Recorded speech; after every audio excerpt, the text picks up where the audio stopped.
같이 한 목소리로 이사 41장 17절에서 20절 한 목소리로 우리 합독하겠습니다. 가난하고 빈곤한 사람들이 물을 찾지 못하여 갈증으로 그들의 답할 때 그들의 기도에 응답하겠고 나 이스라엘의 하나님이 그들을 버리지 않겠다. 내가 메마른 산에서 강물이 터져 나오게 하며 골짜기 가운데서 샘물이 솟아나게 하겠다.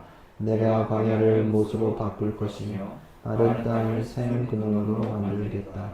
내가 광야에는 백향목과 아카시아와 화석류와 들올리브 나무를 심고 사막에는 잣나무와 소나무와 회양목을 함께 심겠다. 사람들이 이것을 보고 주님께서 이 일을 몸소 하셨다는 것을 알게 될 것이다. 이스라엘의 거룩하신 하나님께서 이것을 창조하셨다는 것을 깨닫게 될 것이다. 아멘. 내 인생의 광야를 하나님의 정원으로 그런 제목으로 말씀을 나누겠습니다. 현대를 살아가면서 갈등이 생기면 우리는 어떻게 할까 생각해 보면 아주 간단합니다. 편의점에 들어가나 근처에 있는 커피숍을 찾을 것입니다.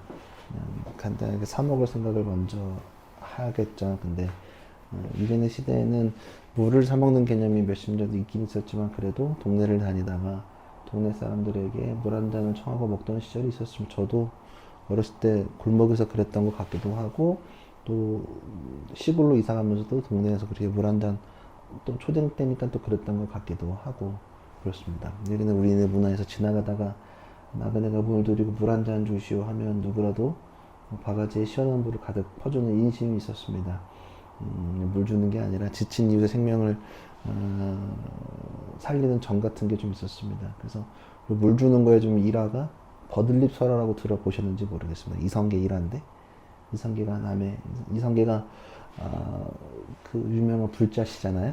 절 많이 갔네. 남해 금산인가 가서 백일 기도하고 올라가는 길에 진주에서 이제 목이 말라서 갈마정이라는 우물에서 물을 깃는 처녀에게 물을 청했는데 그녀가 이제 물을 바가지에 떠는데 그 위에 버들잎 한 줌을 이렇게 툭 띄워서 준 이야기. 그래서 장수는 이성계죠. 물을 빨리 마시고 싶었는데 나뭇잎이 입에 걸려서 후후 불어가면서 천천히 마실 수밖에 없었다는 이야기. 그래서 물 다 마신 다음에 그 여자에게 왜 귀찮게 나뭇잎을 띄웠느냐 하고 묻자 처녀가 장군님이 급히 오시느라 숨이 차고 있는데 찬물을 들이키면 체할까 염려해 천천히 드시라고 띄웠습니다. 꼭 대답했고 그래가지고 바로 결혼한 얘기. 그래서 이게 이제 국모가 되는 신동하고 강씨의 이야기로 알려져 있습니다. 설화입니다. 설화. 썰 같은 이야기인데 여튼 이제 그래서 약간 한국에서 그래서 이제 옛날에 뭐 요것 때문에 그런지 몰라도 후에 막 이렇게 물 줄 때도 체할까 옆에서 앉아있고 이렇게 좀 예를 갖추는 것들이 조금 있는 상징적인 장면이라고 생각합니다. 그래서 물 하나 대접하더라도 뭐 있는 게 없으니까 그 이후로는 천천히 좀 드시고 여유를 가지라는 어떤 뭐 우리네 문화 가운데 그런 것들이 생겨나지 않았나라는 생각을 해봅니다. 프로축구 야구 좋아해서 뭐 늘 비시즌도 재밌게 보고 있는데 뭐 요때 사건 사고가 많이 일어나긴 하지만 여튼 시즌을 준비하면서 이제 프로 스포츠 팀들은 각 팀의 전술과 기술을 연마하는 시간을 가집니다. 그래서 이제 저도 응원하는 팀이 있기 때문에 걔네들이 지금 잘 훈련을 받고 있나 유튜브나 계속 확인을 합니다. 잘하나 이런 생각이 들기도 하고 뭐 이렇게 종종 이렇게 볼 때 이제 저는 이제 뭐 축구 좋아하고 야구 좋아하니까 이렇게 뭐 감독들이나 코치들이 얘기하는 거 보면 맨날 말할 때 이제 목마름과 연동되어서 이제 동기부여를 합니다. 야, 넌 간절함이 없다. 좀 더 간절함을 가져라. 그러니까 사실은 우리는 잘 말로 하면 잘 모르는데 뭐 그들만의 통하는 게 있나 보죠. 그래서 뭐 간절함이 없다. 이렇게 계속 어필하면서 좀 더 해라. 왜냐하면 스포츠라는 게 사실 1cm 한 발자국 정도의 차이가 승패로 연결되어지기 때문에 더 갈급하게 더 간절하게 사용하라는 표현으로 쓴다고 저는 생각을 하고 동기자극한다고 생각합니다. 그리고 또 1군의 선수보다는 2군급의 선수들에게 더 간절히 더 갈급하게 하라는 주문을 합니다. 특별히 또 왜 그런 말을 요즘 많이 하냐고 하면 MZ세대로 구분되는 어린 선수들에게 다소 어린 선수 더 이런 말 하시는 것 같은데 코치의 입장에서 또는 선생의 입장에서도 더 간절하게도 갈급하게 찾는 사람들한테 더 가르쳐주고 싶은 마음은 모든 상황에서 그래서 스포츠를 떠나서 사실 저도 목회를 하다 보면 옛날에 뭐 청소년 사역도 많이 했으니까 보면 간절하게 찾는 사람들한테 뭘 더 챙겨주고 싶지 사실은 그냥 대충 이렇게 뗀뗀히 하면 잘 안 주고 싶은 건 또 그렇습니다. 특별히 요즘에 젊은 세대들은 다소 부족함이 없이 자라왔기 때문에 그런 모습들이 더 있는 건 간절함이 없다는 건 물론 꼰대의 마인드라기보다는 뭐 젊은 세대 특징 같기도 한데 좀 뭐 지금 세대가 더 도드라지는 것 같기도 합니다. 뭐 저 같은 경우는 뭐 IMF도 나름 어렸을 때 겪고 이래서 힘든 게 뭔지를 조금 간접적으로 경험을 했지만 요즘 애들한테 좀 그런 건 없고 그래서 이제 사실 이게 풍족함이 당연한 거라는 걸 알기 때문에 돌파하려는 노력보다는 쉽게 포기하고 타협하는 것들이 있기 때문에 그렇습니다. 그래서 이렇게 목마름과 간절함을 얘기할 때 조금 제한되는 게 좀 있습니다. 여튼 신앙에 있어서도 목마름과 간절함이 매우 매우 중요합니다. 그리고 그것들을 많이 메타포로 사용을 합니다. 제가 저번 설교 때 하이데거의 말을 인용해서 소개했었습니다. 그래서 하이데거 얘기 한 번 더 하면 인간은 내던져진 존재라고 얘기했다고 했습니다. 그래서 피투성인 존재, 세상에 내던져진 존재다. 그래서 이게 뭐 하여튼 뭐 다 필요 없고 내던져진 상태고 비자발성으로 세상에 뭐 의미가 있다기보다는 내던졌다. 그래서 인간은 내 부모, 국가, 성별, 시대를 선택하지 않았다. 내 그 상황을 그냥 내던져 있기 때문에 그것들을 어떻게 내가 반응하느냐가 되게 중요하다라고 얘기를 합니다. 그러면서 중요한 건 뭐냐면 내던져진 존재이기 때문에 인간은 근원적으로 불안을 가지고 태어났다. 그리고 왜 하필 나인가 상황 가운데 왜 지금인가라는 질문 앞에 무력감을 느낀다고 합니다. 그걸 P2의 상태라고 얘기를 했었습니다. 그래서 중요한 건 뭐냐면 뭐 인간은 내던져진 존재라고 인지를 하면 나는 그냥 우연히 여기에 있다. 뭐 저는 빅뱅을 그냥 우연히 빅뱅이 일어났다고 과학자들은 얘기하지만 그렇다고 제가 무슨 뭐 진화론을 부정하거나 그런 얘기하는 게 아니라 창조적 진화론 관점, 그냥 지금 창조론을 얘기하는 게 아니라 그냥 빅뱅을 얘기해 저는 거기에 의미가 있다라고 생각합니다. 저는 그 빅뱅이 하나님이 말씀하시니로 이해를 합니다. 저희는 그 빅뱅이 우연이 아니라 이유가 있다고 생각합니다. 과학자들은 우연이라고 얘기하겠죠. 내던져졌다고. 그러니까 내던져졌다고 생각을 하면 인간은 기본적으로 불안하고 또 결핍을 느끼는 상태를 계속 유지하게 됩니다. 여러분도 어떠십니까? 내던졌던 사람은 늘 불안하고 유발합니다. 뭐 저도 가끔 뭐 갑자기 보니까 본문에는 안 썼는데 생각나는 거 옛날에 여행 갔다가 목사님이 불러서 말레이시아 갔는데 비행기가 안 맞아 제가 좀 하루 먼저 갔었어요. 제가 돈을 많이 안 가져갔거든요. 크게 돈 쓸 일 없을 것 같아서 갔는데 약간 이제 그 디지털로 막 전환돼 가지고 이제 막 보급될 때 근데 영어 못 하는데 이제 그 쿠알라룸푸르에서 우리나라도 보통 아파트를 똑같은 게 좀 몇 개 있잖아요. 그 제가 북쪽으로 올라가야 되는데 남쪽에 있는 걸 찍어가지고 택시를 불러가지고 제가 남쪽에 떨어진 적이 있었습니다. 그러니까 우리로 치면 제가 강북을 가야 되는데 강남을 간 거죠. 제가 돈이 없었거든요. 내렸는데 너무 당황해가지고 아 국제 미아가 되는구나 라는 생각을 했습니다. 아씨 이번 주 설교했는데 뭐 생각을 막 하면서 그래가지고 막 카톡으로 이 말레이어가 된 사람을 찾아가지고 나 좀 제대로 좀 데려달라고 막 하여튼 1시간을 그 동네에서 진짜 당황해서 내가 내던져져서 여기서 한국 못 갈 수도 있겠다는 생각을 순간적으로 돈도 없고 그때는 막 카드가 막 해외에서 카드 쓰는 게 불안한 시기여서 좀 힘들 때가 있었는데 내가 던져지고 내가 상황이 꼬여버려 버리면 불안함을 촉발합니다. 자, 이제 본문을 좀 보겠습니다. 이 생각을 하면서 본문을 보겠습니다. 17절 함께 봅니다. 가련하고 빈궁한 사람들이 물을 찾지 못하여 갈증으로 나 주가 그들의 기도에 응답하겠고 나 이스라엘 하나님이 그들을 버리지 않겠다. 오늘 본문은 단순히 목마른 사람에게 물을 주는 하나님의 이야기는 아닙니다.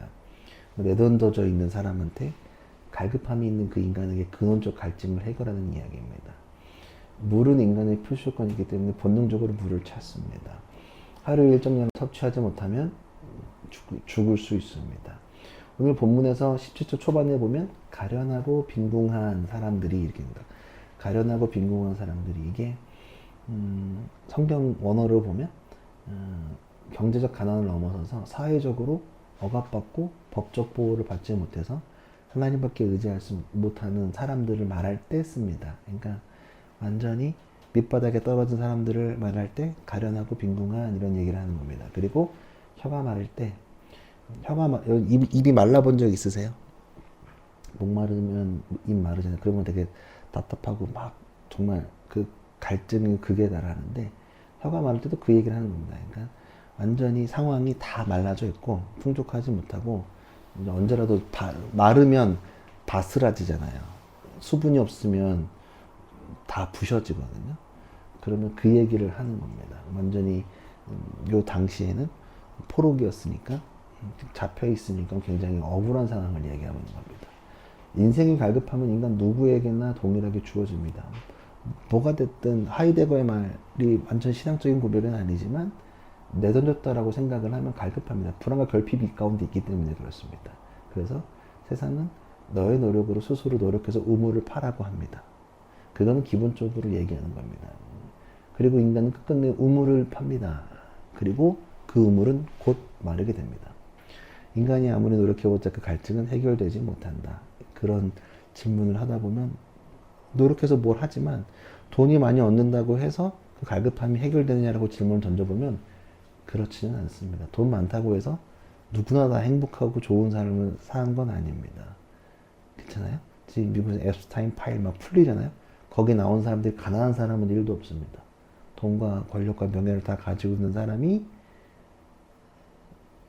왜 그런지 모르겠지만 그런 짓거리들을 하고 있단 말입니다. 그렇다고 해서 또 돈이 없다고 해서 뭔가 인생을 풍족하게 못 사느냐? 라고 질문을 던져보면 또 그것도 아닙니다. 돈이 없이도 정말로 의미 있게 행복하게 살아가는 사람들이 많이 있습니다. 우리가 어쩌고 한국 사회가 돈 거려가지고 문제가 되는데 근데 그 돈은 언젠가 마릅니다. 돈과 별개의 문제라는 것을 인지해야 됩니다. 또 명예일 수도 있고요. 아니면 인기일 수도 있고 뭐 많습니다. 여하튼 그 모든 것들 내가 스스로 쌓은 것들은 반드시 마르게 됩니다. 그거는 다 그렇습니다. 요한복음 4장에 사마리아 여인이 나옵니다. 그녀는 인생의 목마름을 해결하기 위해서 사람이라는 우물을 팠습니다. 왜 사람이라는 우물을 팠느냐? 남편을 5이나 바꿔봤기 때문에 그렇습니다. 고대에서 남자를 5번 바꿨다는 얘기는 어마어마하다는 얘기겠죠? 더 설명하지 않겠습니다. 지금도 재혼 많이 하면 손가락질 하잖아요. 그게 뭐 요즘은 그렇게까지는 아니더라도 많이 하면 문제겠죠? 반복한다면? 근데 지금 사실 반복을 하고 있는 거니까 문제가 됩니다. 그러니까 5번이나 스스로 우물을 팠다는 얘기입니다. 그러나 그 물도 다 말라버렸고 그녀의 갈증을 더 심해졌습니다. 세상에 주는 물, 내가 파는 우물은 마실수록 더 목마를 뿌립니다. 그 목마른 끝에서 예수님이 찾아오셨습니다. 본문 한번 보시죠.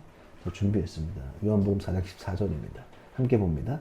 그러나 내가 주는 물을 마시는 사람은 영원히 목마르지 아니하리로다. 내가 주는 물은 그 사람 속에서 영생에 이르게 하는 샘물이 될 것이다. 인생의 고초가 있는 사마리아 여인과의 대화에서 우물에 있는 물을 마시지 말고 예수 당신이 주시는 물을 마시고 영원한 갈급함을 해소하라고 말씀하셨습니다. 그러니까 너가 파봤자 그거는 계속 마를 것이다. 남편이 주는 사랑을 의지해서는 너가 해결할 수 없다. 사랑을 의지해서는 될 수 없다라고 이야기하는 겁니다. 예수를 내가 주는 그 영생을 마셔라 라고 얘기하는 겁니다. 사람마다 갈급의 종류나 상황이 다른 것은 부인할 수 없습니다. 신체적인 갈급일 수도 있습니다. 뭐 그런 거에 더 뭐 계속 뭔가 신체적인 업그레이드를 통해서 뭐 그런 갈망할 수도 있고 직업적인 걸 수도 있고 관계일 수도 있고 지위일 수도 있고 학벌일 수도 있습니다. 아니면 제가 지금 열거하지 않는 어떤 것이 상관은 없습니다.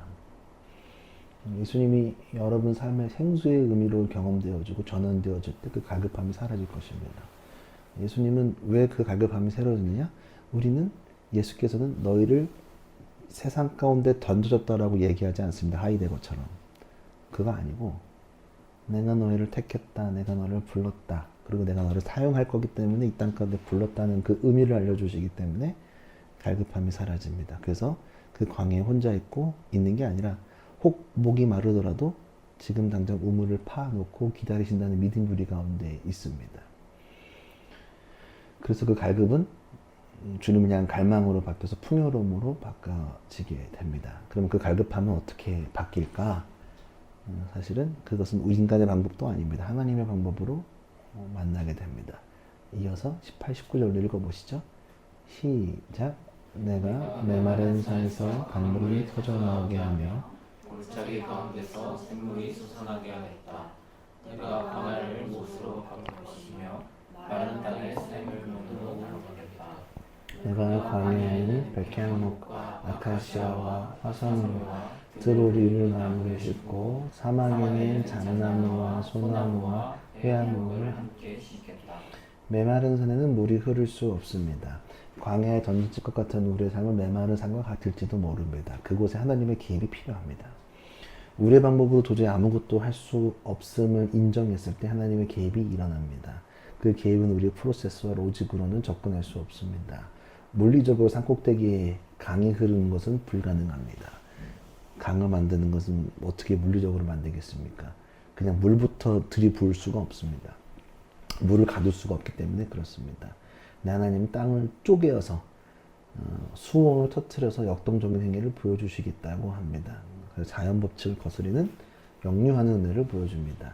도저히 은혜 받을 수 없다고 생각하는 그곳에서 내 인생은 은혜 받을 수가 없다. 요즘 사람들이 계속하는 거 나는 아무 의미 없어. 나는 아무것도 안 돼라고 생각하는 것 가운데 하나님은 우리들의 생각에 넘어 역동적인 그 샘을 터뜨리게 합니다. 그래서 우리의 신앙이 허무맹랑한 이야기를 하는 것처럼 느껴질 때도 있습니다. 민둥산에 강물이 되게 하겠다고 하니 말이 되겠냐라는 생각이 들 수도 있습니다. 1950년대 한반도를 촬영한 유선 사진은 온통 붉은색이었습니다. 외신들은 한국을 붉은색의 나라라고 불렀다고 합니다. 전쟁은 숲을 태웠고 가난은 나무마저 땔감으로 삼켜버렸기 때문입니다. 그래서 당시에 유엔 조사는 이렇게 결론을 남깁니다. 한국의 살림은 회생이 불가능하다. 생태학적으로 오시는 여기는 죽은 땅이라고 판단을 했었습니다. 그 절망의 땅에 사람들이 오르기 시작했습니다. 환경을 보호하겠다는 고상한 비전은 아니었습니다. 물론 정부는 환경을 세우겠다는 이야기가 있겠지만 사실은 이유는 처절했습니다. 바로 생존이었습니다. 당시 우리에게는 보릿고개라는 잔인한 계절이 있었는데 먹을 것이 없어서 풀뿌리로 연명했던 시절이 있었다고 합니다. 산에 나무를 심으러 가는 것은 밥을 얻는 길이 없어요. 무슨 말이냐면 나라에서 나무를 심어야 되는데 나무를 심으라고 주면 그걸 다 먹어버리니까 혹은 다른 연료를 써버리니까 어떻게 했냐면 나무를 심고 오면 미국이 원조한 밀가루를 줬습니다. 그렇게 해서 산에 나무를 심기 시작한 겁니다. 예. 박정희 때. 그리고 이제 임금으로 밀가루를 주니까 이게 이제 일명 치산 녹화 사업입니다.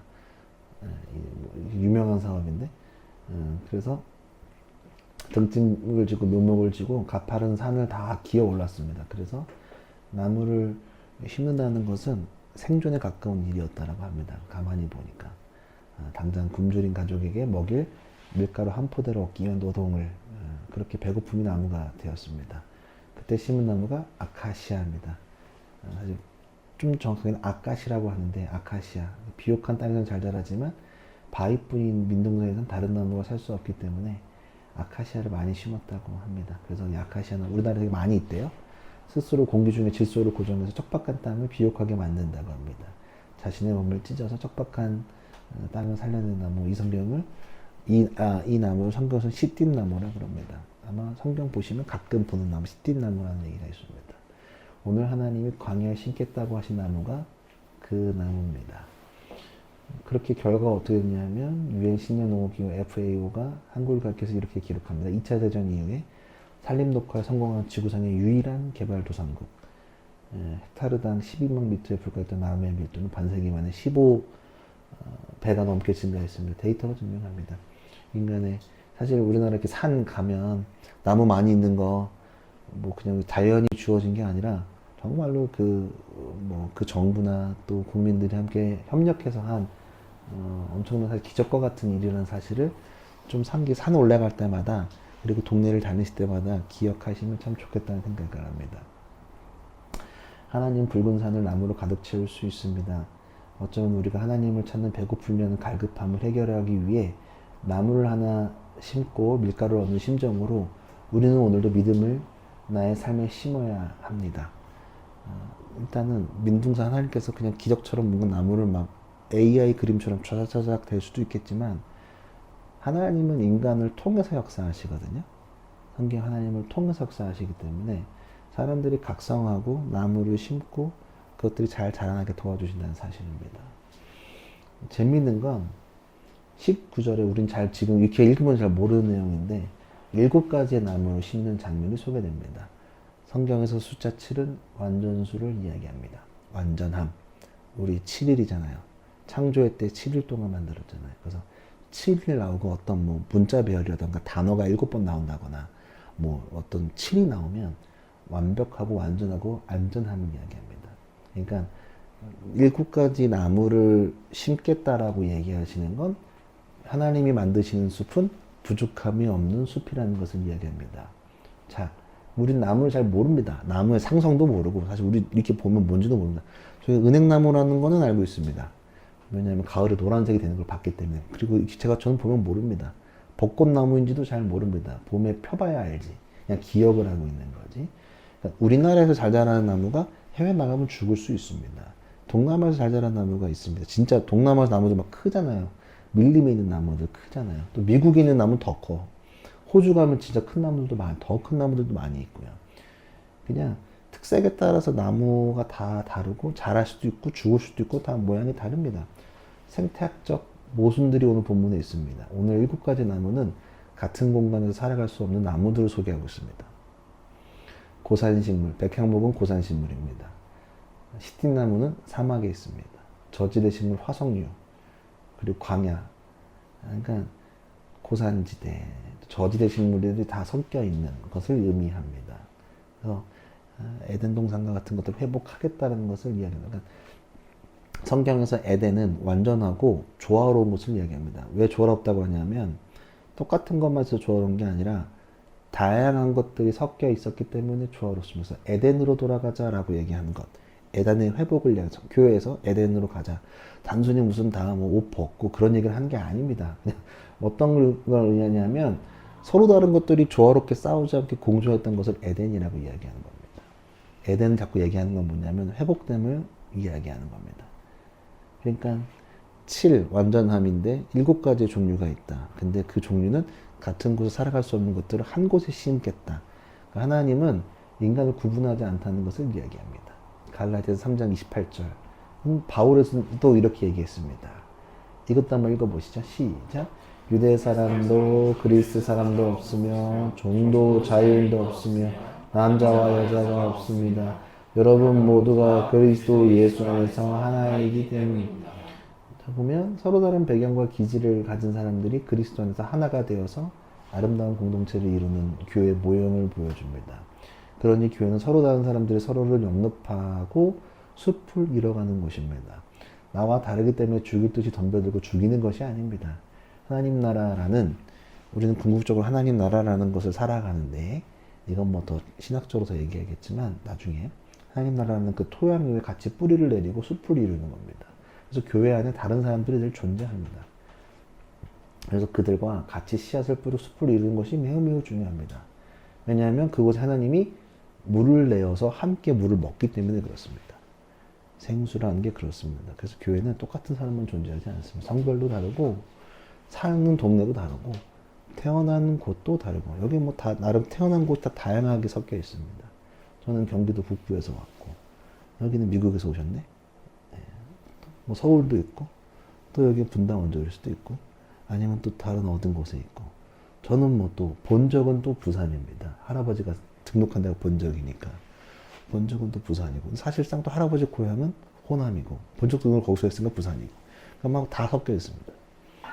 교회는 그런 곳이 하나만 있는 게 아닙니까? 자꾸 요즘에 교회들이 막 하나만 갖고 막 난리를 치는 건 굉장히 사실은 역겨운 행동입니다. 교회는 함께 받아들이는 곳이 교회입니다. 이게 7가지의 식물이 섞여 있는데, 근데 우리 자꾸 교회에서 불편한 사람들이 있어도, 제가 요즘 옛날에 저도 좀 어렸을 때는 막 불편한 사람 있으면 좀 그랬는데, 지금은 뭐 그렇진 않습니다. 그냥 요즘 깨달아요. 그냥 그래서 교회인가 보다 해요.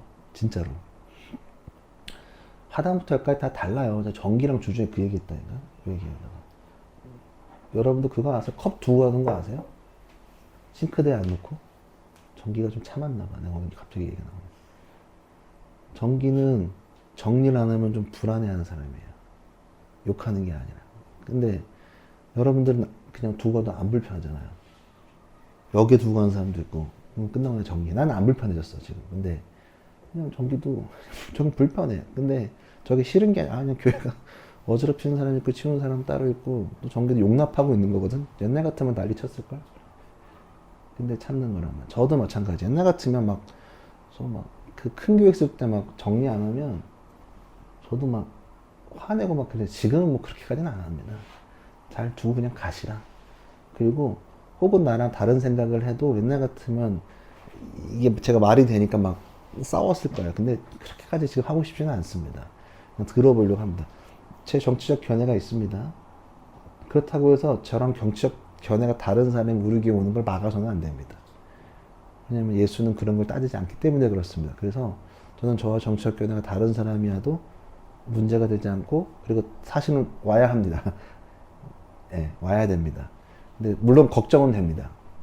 솔직히 소통할 수 있을까 질문을 던져보면 답답하긴 한데 그래도 들어봐야 한다고 생각을 합니다. 내 얘기도 하고 들어도 보고 또 일리 있는 말이 있으면 저도 수정을 하고 만든다면 그런 게 좀 교회라고 생각을 합니다. 다른 사람만 있으면 교회는 그러니까 같은 결만 있으면 그러면 이제 공산당이 되는 겁니다. 그런 거 이해하시면 좋을 것 같고요. 광야에는 시띠나무 심고 뭐 이거는 시적 표현이 아닙니다. 그러니까 여러분들 삶 가운데 붉은 산처럼 메말라 보이는 곳에 또 여러분들의 인생이 회생 불가능이라고 생각할 때 기억하셔야 될 건 뭐냐면 하나님은 불가능 땅에 시띠나무 아카시아를 심어 숲을 만드시는 분입니다. 대한민국의 산이 푸른 이렇게 변한 것도 기억하시고 여러분의 광야도 반드시 변할 것이라는 사실. 근데 이렇게 푸르게 변한 게 50년 전에 밀가루 포대를 받기 위해서 올라갔던 지금 아마 할아버지들 돌아가셨을 것 같아요. 그분들 대부분 지금 할아버지들이 다 그렇게 하셨었겠죠. 그것 때문에 풀어진 거는 사실입니다. 마지막 절 20절입니다. 같이 보시죠. 사람들이 이것을 보고 이 일을 몸소하셨다는 것을 알게 될 것이다. 이스라엘은 거룩하신 하나님께서 이것을 창조하셨다는 것을 깨닫게 될 것이다. 이 구절에서 4개의 동사가 있습니다. 보고, 알며, 헤아리며, 깨달으리라. 보고, 알며, 헤아리며, 깨달으리라. 비상적인 알미 아니라 전인격적인 깨달음을 강조합니다. 창조하신 뭔가 이것을 창조하셨다는 것을 깨닫게 될 것이다. 창조하셨다는 것은 그 앞에 주어는 오직 하나님만 쓸 수 있습니다. 하나님이 창조하셨다. 인간은 창조라는 말을 쓰지 않습니다. 만들었다는 표현을 합니다. 그래서 요즘에 이제 유튜브 크리에이터, 그러니까 창조적인 걸 크리에이터라고 쓰긴 하는데 성경에서는 그런 말을 함부로 쓰지는 않습니다. 물론 저희가 뭐 안 쓴다는 얘기는 아니고 저희가 창조적으로 생각하겠다는 얘기를 하지만 여하튼 하나님의 창조적인 뭐 창조를 바라봐라 이런 얘기는 뭐냐면 하나님의 인격 개입을 이야기하는 겁니다. 우리는 하나님이 하신 일을 보고 알고 헤아리고 깨닫게 돼야 됩니다. 성경에 나오는 수많은 기적들이 있습니다. 오늘 본문에서는 물과 나무가 그 기적의 종류입니다. 그러나 그 기적들이 목적이 될 수는 없습니다. 그러니까 자꾸 교회에서 기적만 말하면 문제가 되는 겁니다. 교회에서 병 고침 받는 것을 부정하지 않습니다. 교회에서 뭔가 기도로 해서 변화된다는 거 의심하지 않습니다. 귀신 나가는 것도 다 저도 믿고 저도 확실하게 보고 있고 저도 가끔 사역하고 근데 귀신 쫓는 것만 하면 안 됩니다. 혹은 병 낫는 것만 얘기하면 안 됩니다. 그것을 통해서 하나님이 누구이신지를 보는 게 중요한 거지. 그 기적에만 자꾸 몰두를 하면 신앙이 산으로 갑니다. 그리고 나무가 자꾸 사라지는 거예요. 그것을 통해서 하나님께서 뭘 보기 원하시는지를 봐야 합니다. 그러니까 성경에 있는 기적을 기적으로만 기억하고 바라보아서는 안 됩니다. 한국의 푸른 숲이 일어난 것은 인간의 노력이 있지만 그 안에 있는 결핍이 원동력이 되어서 우리가 움직이게 되었다는 겁니다. 그러니까 내가 가지고 있는 결핍을 통해서 거룩하게 만들어내고 그 숲의 씨앗으로 좀 결핍을 사용했으면 좋겠습니다. 그 숲 넘어 내 생각 넘어 하나님의 뜻으로 가득 찰 수 있게끔 기억했으면 좋겠습니다. 자꾸 기적만 보지 말고 숲을 볼 수 있는 힘들을 키우고 그 기적 하나하나가 모여서 정말 한 공간에 있지 말아야 될 7가지 나무가 한 공간에 있는 것처럼 그 기적들이 모여서 숲을 이루고 그것이 하나님의 뜻을 보게 한다는 사실을 잘 기억했으면 좋겠습니다. 우리의 인생이 빈약하고 허망해 보이는 이유는 우리의 상황 때문이 아닙니다. 그 속에 담긴 하나님의 손을 보지 못하기 때문에 그렇습니다. 상황은 다 솔직히 말하면 좋지는 않습니다. 여기 있는 사람 중에 상황 좋은 사람이 어디 있을까요? 그렇잖아요. 재벌들도 사회생활 하더만요. 뉴스 보면. 대통령이 부르면 다 가잖아요. 돈이 대통령보다 많은데. 그 사람들이 돈이 많다고, 우리가 보기엔 돈이 많은데 원래 회사가 가지고 있는 돈이 줄어들면 그 사람들도 회사에서 잘릴 수가 있습니다. 돈 많으면 다 끝나는 거예요. 그거 절대 아니거든요. 뭐 돈이 많고 없어서가 아니라, 상황이 뭐 좋고 안 좋아서가 아니라, 그 안에 뭐 내가 돈이 많건 돈이 없건, 내가 잘 되건 잘 못 되건, 뭐 애매하건 애매하지 않건 모든 상황 가운데 하나님이 역사하신, 하나님의 손을 볼 수 있는 힘들을 키우셔야지만 그 다음 단계 하나님이 하신 일들을 볼 수 있습니다. 그래서 하나님 우리 인생에, 또 우리 인생의 광야에 7가지 나무를 심으시려고 하는 이유는 뭐냐면, 세상으로 하여금 저 사람을 보니 하나님이 살아계시는구나라는 것을 알게 하려는 쇼케이스로 삼기 위함임을 잘 기억하셨으면 좋겠습니다. 여러분들한테 고난과 역경이 있는 이유는 하나님이 살아계시는가라는 것을 증명하기 위한 모범이라는 것을 잘 기억했으면 좋겠습니다. 그래서 늘 말씀드리지만, 힘들어도 힘들다고 하지 말고, 요즘에 김동현 말이 되게 웃기더만요. 야, 운동된다, 스트레스 받을 거야. 근데 되게 그게 또 밈으로 막 또 돌대요. 저도 그거 뜬 거 봤는데, 자기 밑에 훈련받는 선수가, 프로 선수가 이렇게 스파링 뜨자 그래서 했는데, 되게 야, 너 이렇게 두들겨 맞는 거 좋은 거라고, 계속 야, 운동된다고, 너 성장하고 있다고 막 하는데, 사실은 그게 이제 교회에서 말하는 거거든요. 너 역경하는 거, 야, 너 훈련되고 있는 거야. 더 그 다음 단계로 강해지고 있는 거야. 하나님 동행하시는 거라는 것을 얘기하는 겁니다. 그러니까 여러분들 역경이 있어도 걱정하지 마시고요. 그리고 하나님은 인간의 생각 넘어 역사하시니까 자꾸 우리의 방법으로 하나님께 기도하지 말고, 물론 우리가 할 수 있는 방법은 해야 됩니다. 나무도 심고, 또 길로 올라가는 노력도 해야 되고, 또 그 스케치를 그리긴 그리지만, 그럼에도 불구하고 그 과정과 하나님 함께 하신다는 사실을 잘 기억했으면 좋겠습니다. 내 인생의 광야가 하나님의 아름다운 정원이 되기를 기대하고 기도했으면 좋겠습니다. 그래서 여러분들이 인생이 하나님의 아름다운 정원이 됐으면 좋겠습니다. 에덴이 됐으면 좋겠습니다. 그리고 그 에덴들이 여기 또 모였으니까 동산이 아니라 이제 숲이 되겠죠. 또 교회가 숲이라면 또 교회가 모여서 나라가 되고 확장되겠죠. 그런 것들을 우리 삶 가운데 좀 기대하고 꿈꿨으면 좋겠습니다. 함께 기도하고 주기 나가겠습니다.